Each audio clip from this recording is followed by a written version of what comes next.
नमस्कार दोस्तों, स्वागत है आपका मेरी जीके की पाठशाला में। और मैं पढ़ा रही हूँ आपको कंप्लीट हिस्ट्री। तो दोस्तों, जैसा कि हम पढ़ रहे थे शेरशाह सूरी के बारे में कि उन्होंने बहुत कम समय में अपने साम्राज्य को बहुत ज़्यादा बढ़ाया, आर्थिक और प्रशासनिक व्यवस्था को व्यवस्थित करके रखा। और जब उनका अंतिम समय आ गया तो फिर शुरू किसका शासनकाल हुआ? अकबर का। तो अकबर के बारे में हमने पढ़ा था। किनके बेटे थे अकबर? हुमायूं के और हमीदा बानो बेगम के कौन बेटे थे? अकबर बेटे थे। ठीक है, तो अकबर के बारे में ही हम आज पढ़ेंगे और शुरू करते हैं अपनी आज की क्लास। वेलकम है आपका मेरी क्लास में। और आज की मोटिवेशनल कोट क्या है? हमारी सबसे बड़ी कमज़ोरी यह है कि हम प्रयास करना छोड़ देते हैं। हमारी यही कमज़ोरी है कि हम प्रयास करना छोड़ देते हैं। सोचते हैं एक बार नहीं सफल हुए, नहीं करते हैं। बहुत से लोग ऐसे होते हैं जो नहीं हो पाते, स्कूलों में भी उनकी एग्ज़ाम ठीक ढंग से नहीं हो पाते, फेल हो जाते हैं वो बच्चे, तो वो अपना स्कूल छोड़ देते हैं और कुछ ऐसे ही मज़दूरी का काम कर लेते हैं। तो यही उनकी कमज़ोरी है कि वह प्रयास करना छोड़ देते हैं, है ना दोस्तों। एक बार में तो सफलता नहीं मिलती, धीरे धीरे मिलती है।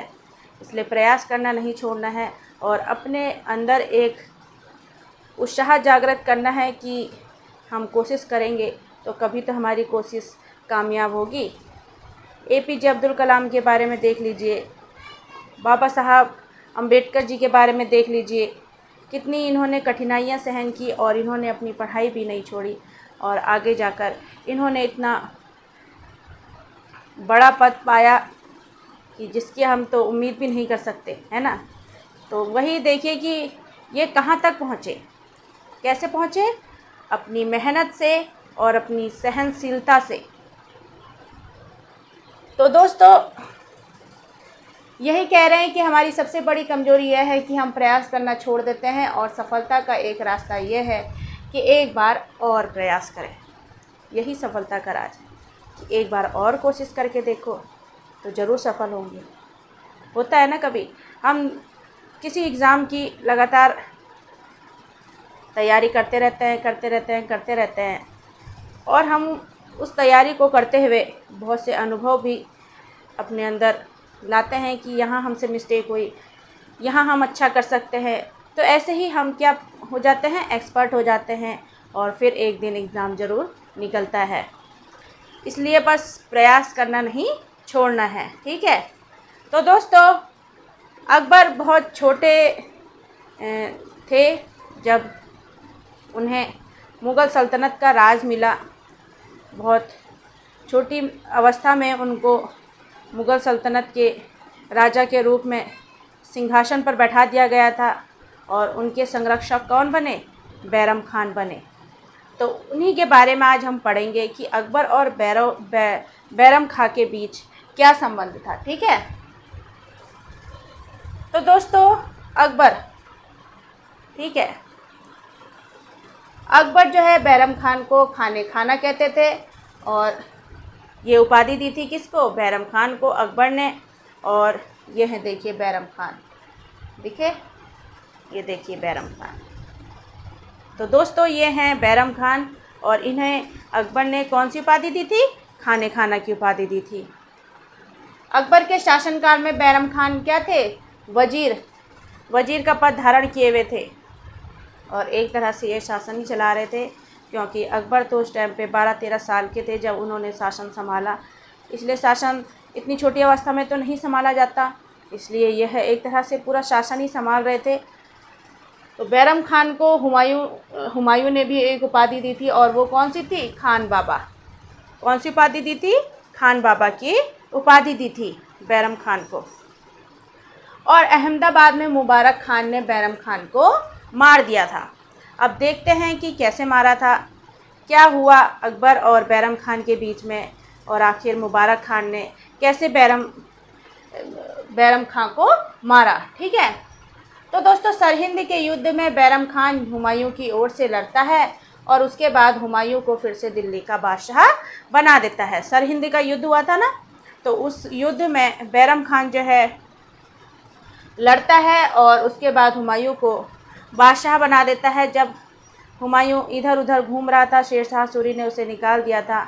फिर जब पता चला कि शेरशाह सूरी की मृत्यु हो गई, तब बैरम खान जो है वो मुग़ल सल्तनत की तरफ से लड़ा और उन्होंने सरहिंद के युद्ध में जीत हासिल करी और फिर हुमायूं को शासन दिलवाया। ठीक है।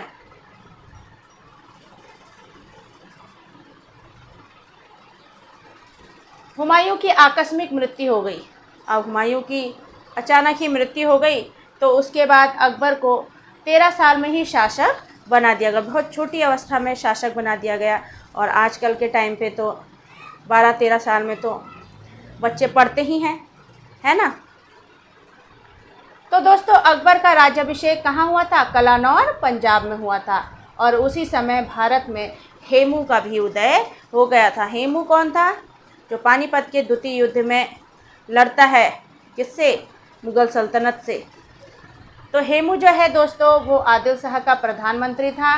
हेमू एक ऐसा व्यक्ति था जिसने अपने जीवन काल में 24 लड़ाइयाँ लड़ी। कितनी? 24 लड़ाइयाँ लड़ी और उसमें से 22 लड़ाइयाँ वो जीत भी गया। अब जब 22 लड़ाइयाँ जीत गया तो आदिल शाह ने, जो आदिल शाह है ना, उन्होंने हेमू को विक्रमादित्य की भी उपाधि दी। देखते हैं, ठीक है। ये देखिए, ये है हेमू। ठीक है दोस्तों। तो इन्होंने 22 लड़ाइयाँ जीती और इतनी लड़ाइयाँ जीतने के बाद हेमू को आदिल शाह ने विक्रमादित्य की उपाधि दी। एक तरफ हेमू था और एक तरफ कौन थे? मुग़ल थे। इसलिए पानीपत के द्वितीय युद्ध में अकबर तो बहुत छोटा था ना उस टाइम पे, तो अकबर का संरक्षक कौन था? बैरम खान था। तो बैरम खान लड़ता है अकबर की तरफ से। तो अकबर के छोटे होने के कारण अकबर की तरफ से बैरम खान युद्ध लड़ता है। और पानीपत का प्रथम युद्ध कब हुआ था? 1526 ईस्वी में हुआ था। 1526 ईस्वी के होने के सीधे 30 साल बाद, कितने? 30 साल बाद पानीपत का द्वितीय युद्ध होता है 1556 में।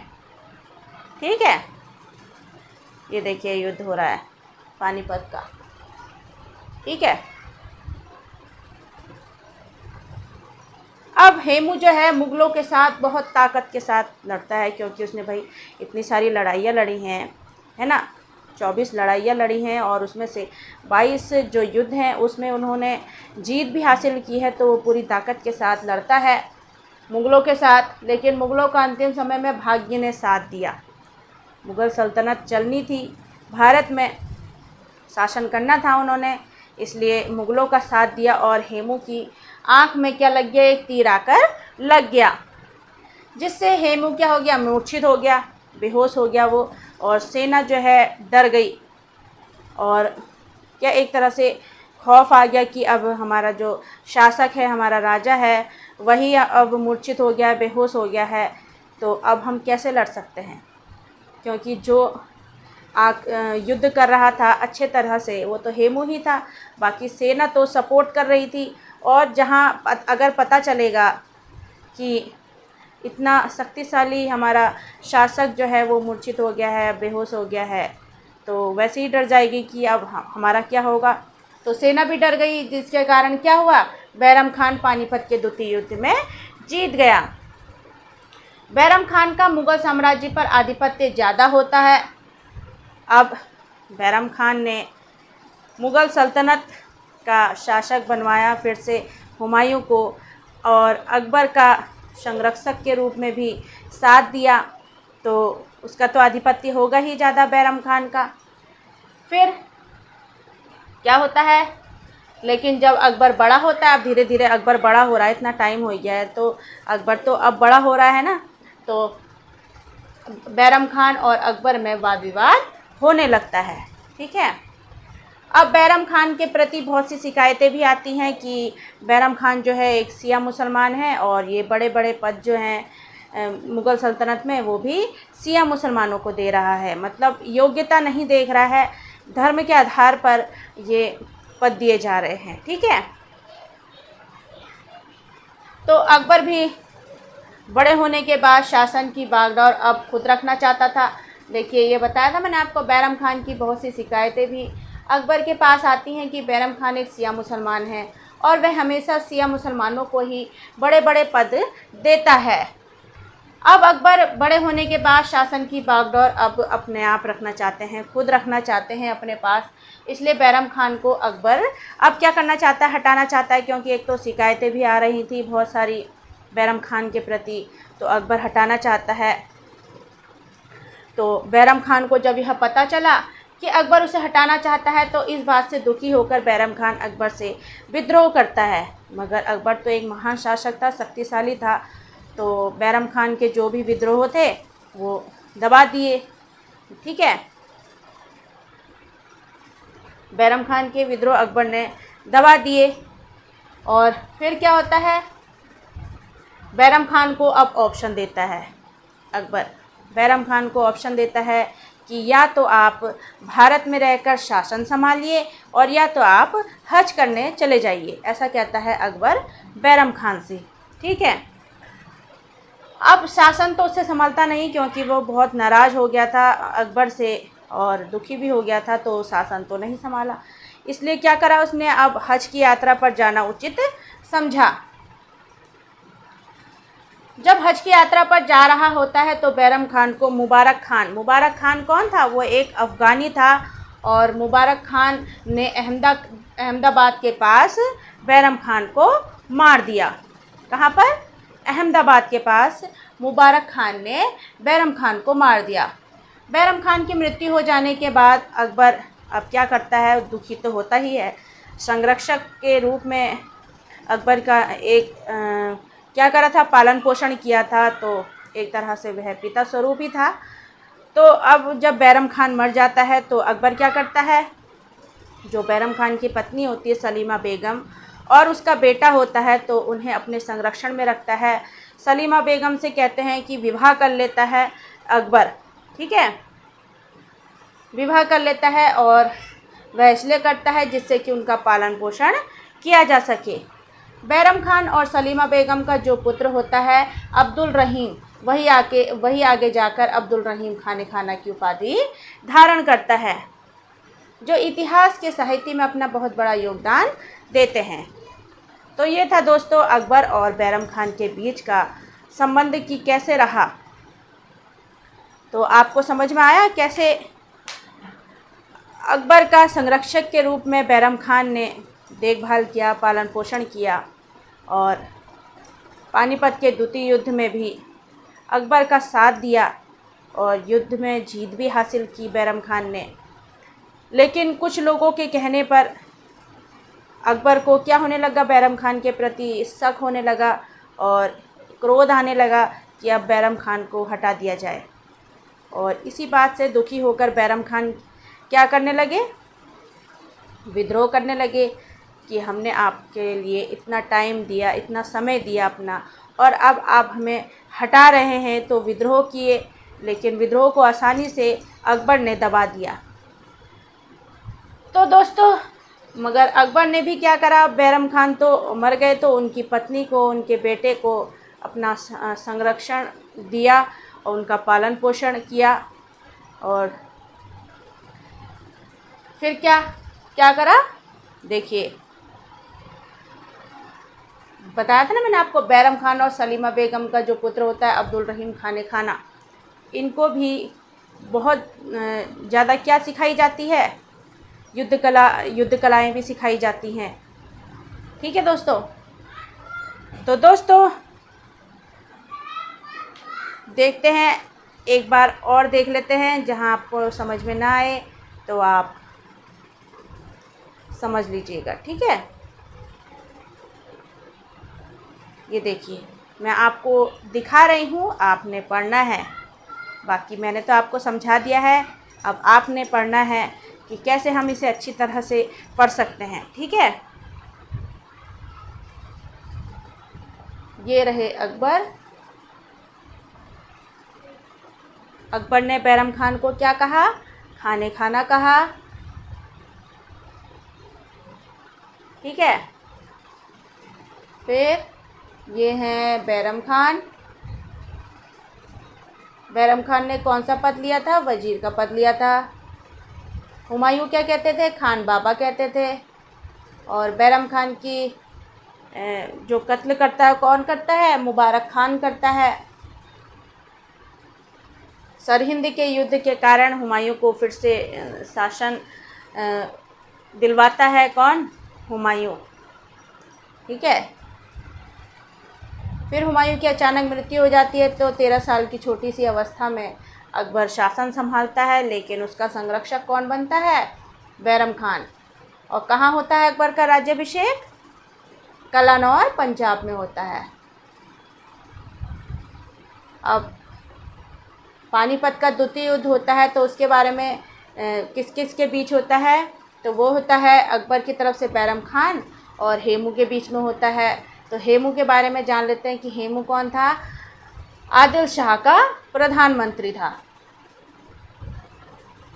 जिसने 24 लड़ाइयाँ लड़ी और 22 लड़ाइयाँ उसने जीती। ये है हेमू। ठीक है दोस्तों। तो जब कितनी लड़ाइयाँ जीत जाता है? 22 लड़ाइयाँ जब हेमू जीत जाता है, तो आदिल शाह उसे कौन सी उपाधि देता है? विक्रमादित्य की उपाधि देता है। और पानीपत का प्रथम युद्ध कब हुआ? 1526 में हुआ। और द्वितीय युद्ध 1556 में हुआ। ठीक है।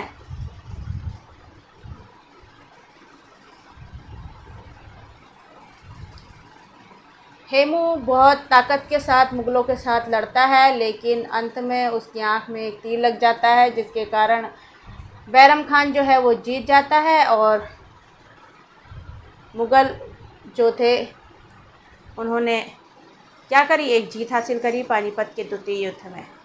ठीक है।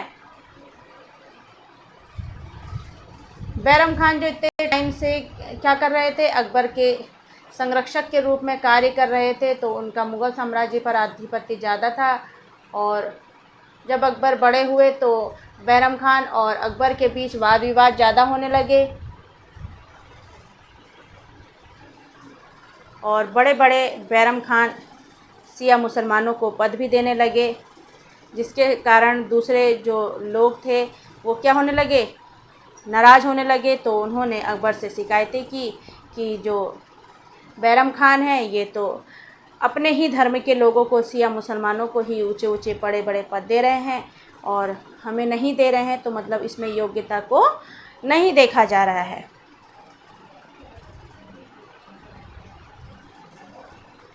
अब बैरम खान को जब अकबर अब क्या करना चाहता है? पद से हटाना चाहता है, तो उसके लिए अकबर के ख़िलाफ़ फिर विद्रोह करता है। जब किसको? बैरम खान को पता चलता है कि अब अकबर मुझे हटाना चाहता है, अब वो बड़ा हो गया है, तो अब वो मुझे हटाना चाहता है, तो वो विद्रोह करने लगता है। और उसके विद्रोह अकबर आसानी से शांत कर देता है। और फिर मुबारक खान जो था एक अफ़गानी, जब बैरम खान हज की यात्रा के लिए जा रहे थे, तो मुबारक खान ने बैरम खान को मार दिया। ठीक है। और बैरम खान की जो पत्नी थी सलीमा बेगम और उनके पुत्र अब्दुल रहीम को वो क्या करते हैं? अपना संरक्षण देते हैं, उनका पालन पोषण करते हैं। ठीक है दोस्तों, तो आज की हमारी क्लास यहीं समाप्त होती है, और एक बार और देख लीजिएगा अगर अच्छी लगी हो तो। ठीक है। तब तक के लिए अपना ध्यान रखें, स्वस्थ रहें, खुश रहें। Thank you.